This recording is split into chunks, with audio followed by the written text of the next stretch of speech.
focus it more into a monthly seminar this year. And therefore, we also brought together 3 wonderful scholars who are going to speak on different aspects of the history of anti-Semitism, which of course relating to issues of migration, refugees, and belonging is one of the chapters that historically probably is longer term than many of the other racialized minorities that have been living in the UK. So what we're going to do is to have the 3 presentations, one after the other, roughly 20 minutes each, although I was told it might be 22 and a half. I think I'm just about going to allow it. And then we will have a discussion of the 3 papers as well as other related questions afterwards. As you can see, we are videoing the seminar because many people could not attend it, and then it will be available like the other seminars that we have been having on the website of CMRB of the center. So without further ado, the first speaker is going to be Dr. James Brenton, who is going to speak from Edge Hill University. The second one is going to be Brendan, I'm sorry, Brendan from the Pear Institute in Blackbeck, and the third one is going to be Professor David Feldman, also from the Pear Institute. It's a Pear Institute, they're going to be a pair from the Pear Institute, yes, as they told me, and we are going to let them speak just one after the other. Okay.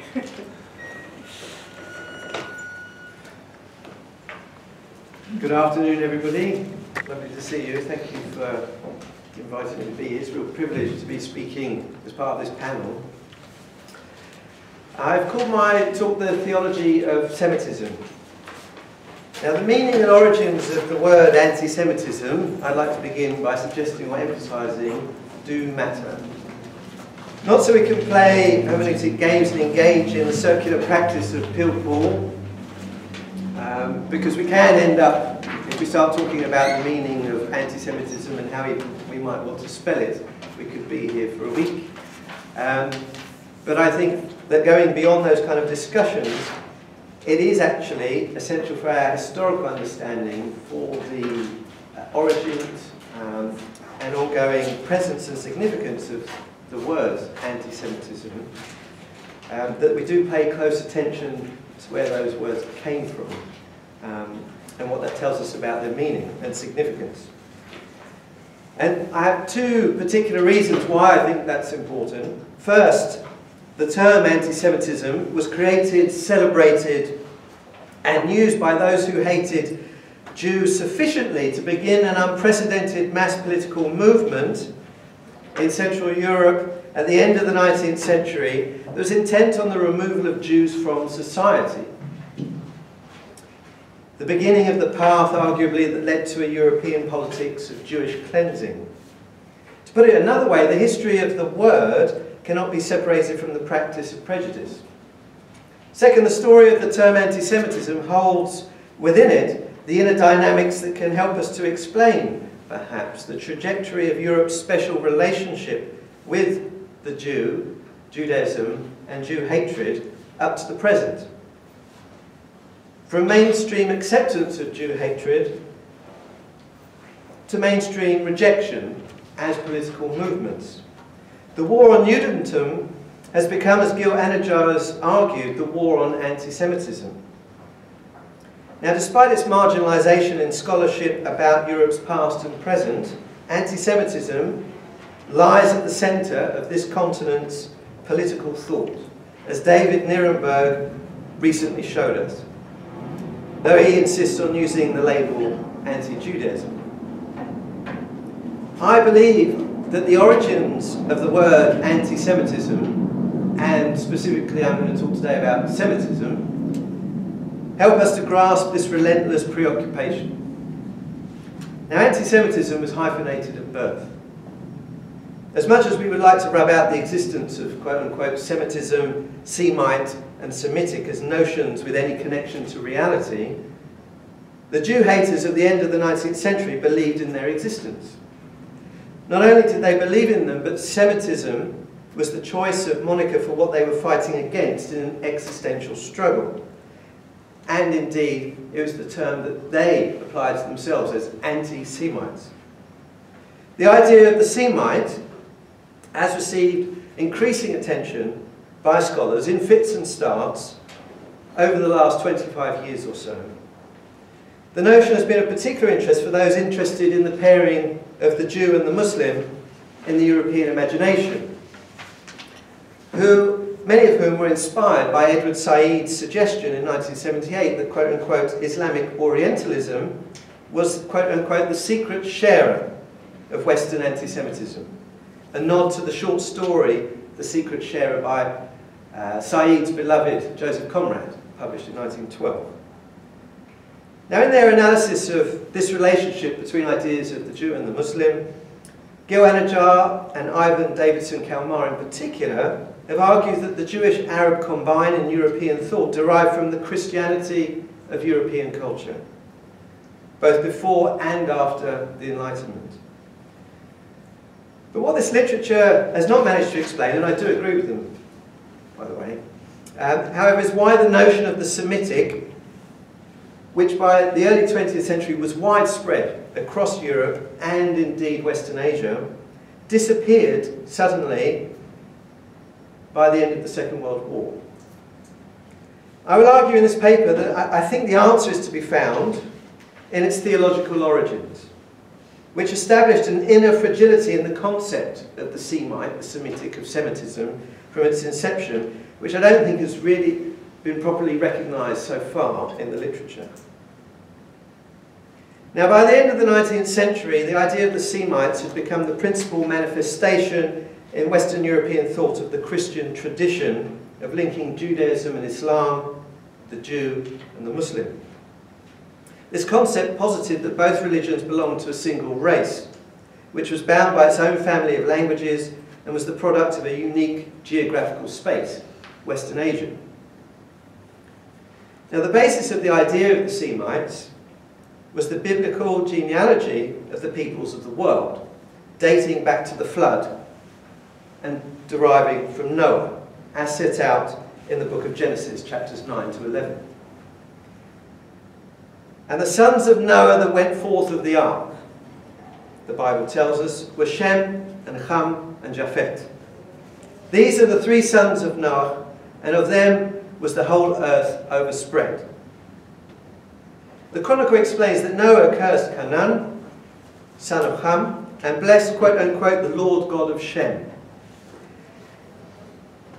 Noah went on to prophesy that, quote, God shall enlarge Japheth, and he shall dwell in the tents of Shem, suggesting a special bond between their descendants.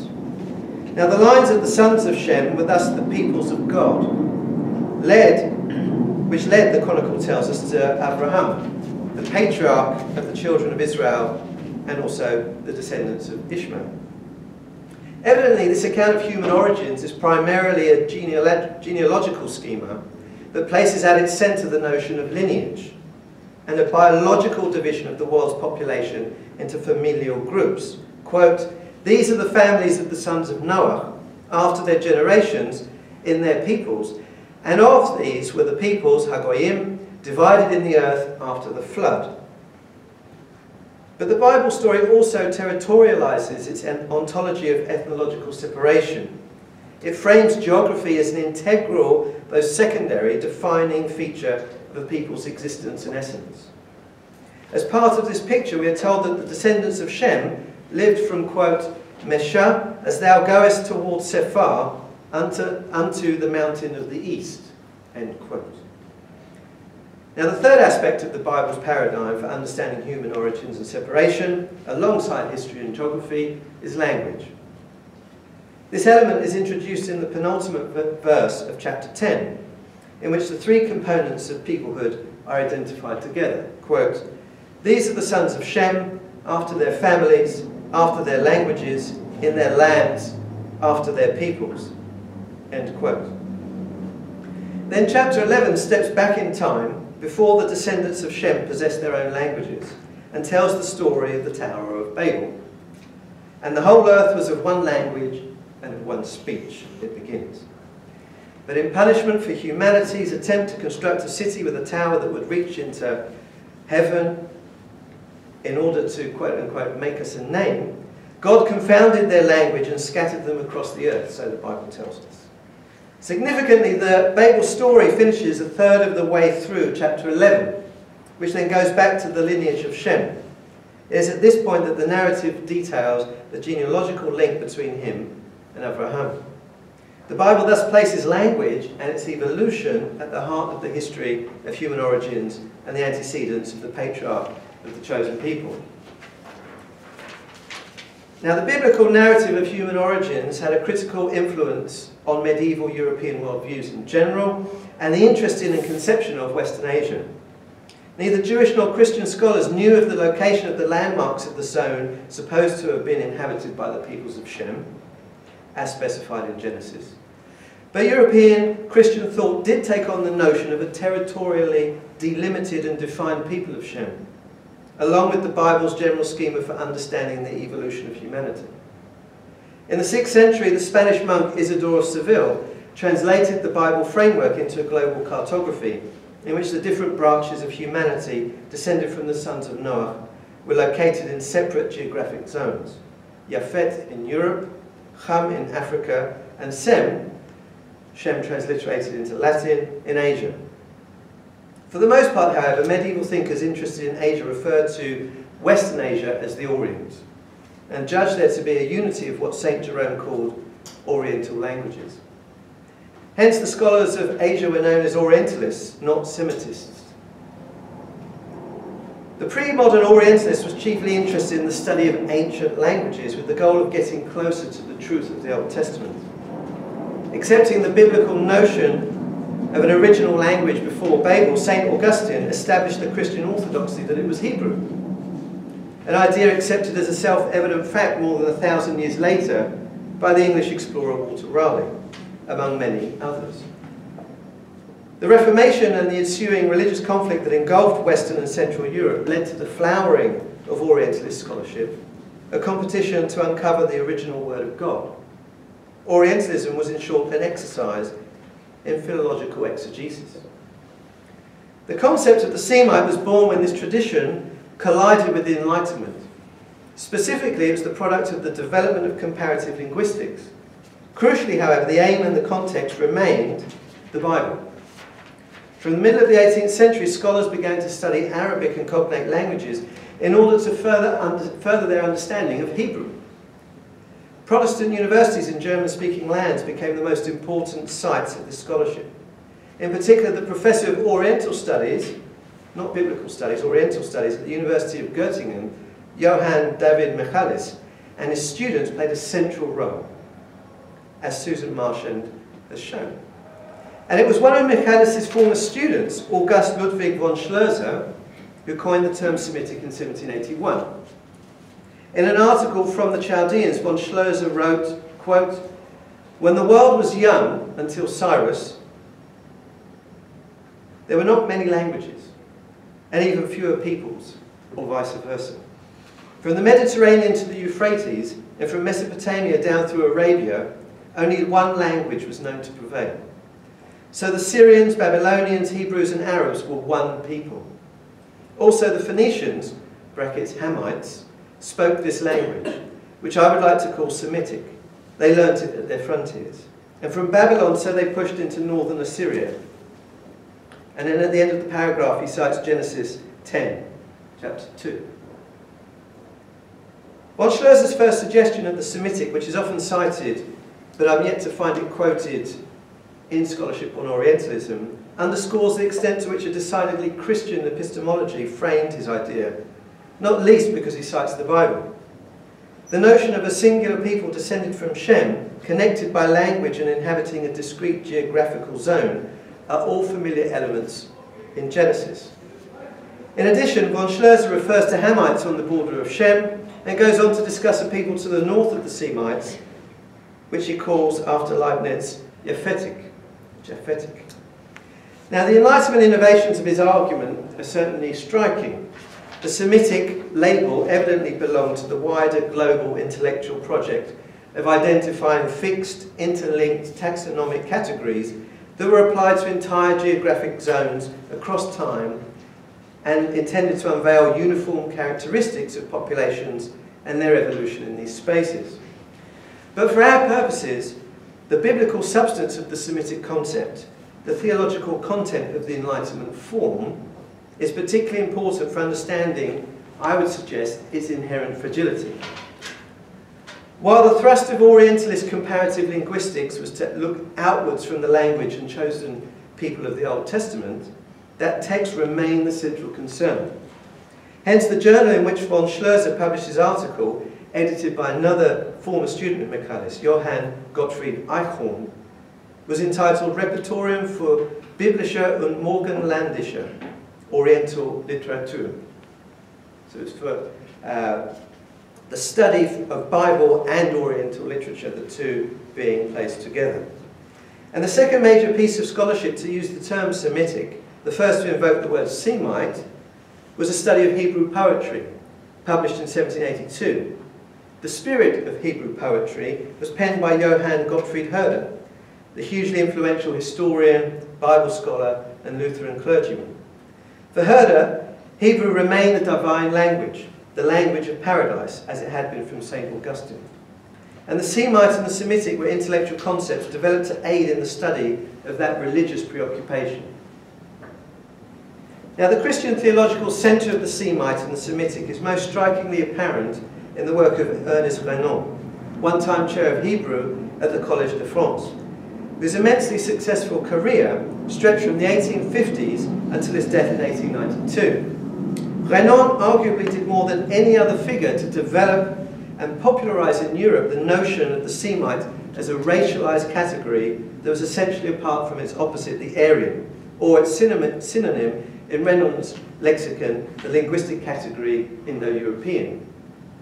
But in his first major work, Histoire générale et système complet des langues sémitiques, published in 1855, Renan argued for the limitations of the influence of race and pointed to the example of contemporary quote-unquote Israelites who had surpassed their Semitic heritage thanks to the effects of quote-unquote civilization.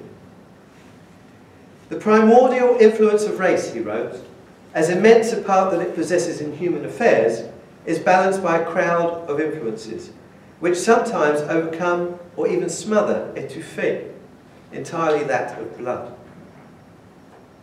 All of my assertions on the Semites, he continued, imply similar reservations.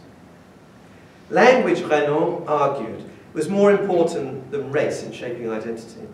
And as a philologist, Renan was convinced that the study of language held the key to unlocking the inner secrets of culture and history. Language, in his assessment, ultimately shaped society. No Aryan or Semite, he argued, could come from a state of savagery because of their linguistic sophistication. Renan wrote that religion came second to language in separating Aryan and Semite. They were, after all, linguistic categories. But it was religion that lay at the heart of Renan's conception of the Semite and which sustained his fascination with the subject.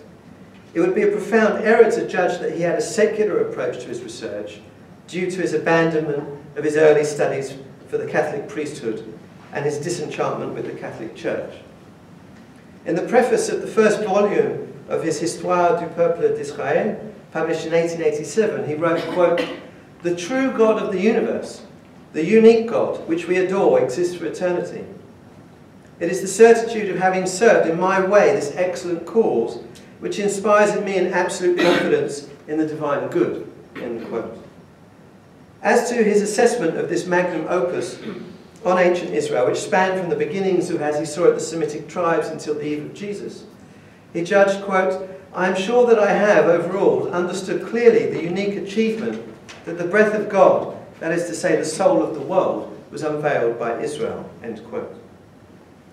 This history of Judaism, the final volume of which was published posthumously, was the last step in Renan's career-spanning preoccupation with deciphering the origins of Christianity, which included a 7-volume history that began with the publishing sensation Vie de Jésus in 1863. Christianity, he argued, is the realization, the goal, the final cause of Judaism, the prime achievement of Judaism, its glory, the summation of its evolution, end quote. Indeed, Renan judged that it was, quote, by Christianity that Judaism conquered the world. Now, there is evidence to suggest that he thought of a Semitic, Aryan, or Jewish-Christian symbiosis. He did use the term Judeo-Christianity. And he contended that Indo-Europeans, the racial basis of white Christian Europe, sprang from the same place as the Semites, the Hindu Kush. Semites and Aryans were thus twins, he argued. They were both white, and together constituted the highest level of racial civilization. In their reciprocal relationship, they gave the world morality and religion. Aryans developed philosophy and science, and Semites produced religion. That is to say, true religion in the shape of Abrahamic monotheism. But ultimately, Renan did not view Semites and Aryans as equals, or as inhabiting the same civilizational timeframe. He had a diachronic and supersessionist conception of racial civilizational development. The Semitic moment ended with the coming of Christianity, which in the hands of the Aryans, or Indo-Europeans, took up the baton of progress. Certainly, Renan asserted in the Histoire Générale in 1855 that Islam was the crown of the Semitic earth, as a simplification of the human spirit. But this phase of Semitic evolution paled in comparison, in his view, to the foundational achievements of ancient Israel, at least as he saw them by the end of his life, and their connection with the revolution of Christianity. Renan argued in the Histoire du Peuple Israël that what Greece had been for intellectual culture, Rome was for politics, and the nomadic Semites were for religion. Now, in his story, ancient Israel was the central actor.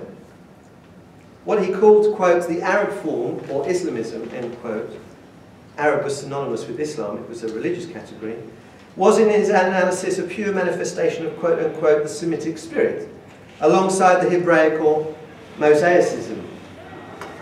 Although he displayed a similar level of interest in Arab and Jew in his landmark comparative study of Semitic languages in 1855, by the time of his final work, the Semite was largely synonymous with ancient Israel and Judaism. And Renan did not stand alone. As Maurice Hollander has observed, this modelling of the Semite on the concept of the Jew and Judaism was common in 19th century Orientalism. And now I shall very briefly summarise. In conclusion, for Renan, as for Schlözer, the idea of the Semite was shaped by a Christian theological tradition, in which the Bible explained the origins and separation of humanity. This epistemological framework was mapped onto the Enlightenment project with a marked continuity, even to the extent that it privileged the disciplines of philology, history and geography. In understanding the career of the Semitic and the Semite, we can see the inherent emphasis on Jews and Judaism here. The Arab and the Muslim were, for Renan, at least by the end of his career, almost appendages used to facilitate the understanding of the Jewish-Christian relationship, or rather Christianity. And we see a transformation as the Semitic idea starts to disappear after the First World War in T.E. Lawrence's very, very different version of the Semite, where it's swapped. Now, the focus on the Jew and Judaism in the Semitic helps us to understand why Semitism, quote unquote, was readily conceived by late 19th century Judeophobes as shorthand for their target. A shorthand that helped to single out the racial separation of the Jew from the Aryan, eliding Renan's suggestion of ancient shared origins. The choice of the Semitic label by the self-declared anti-Semites also reflected the currency of the term, which was not, I would like to suggest, due to a fixation with the latest science and novelty of race thinking for its own sake, but also the ways in which it highlighted the religious origins of the Jew and their theological relationship and difference from Christian Europe. The word Semite resonated. Renan himself thought that it was scientifically inaccurate, but he had no choice but to accept what had easily and swiftly become a part of Europe's conceptual and linguistic furniture. Thank you.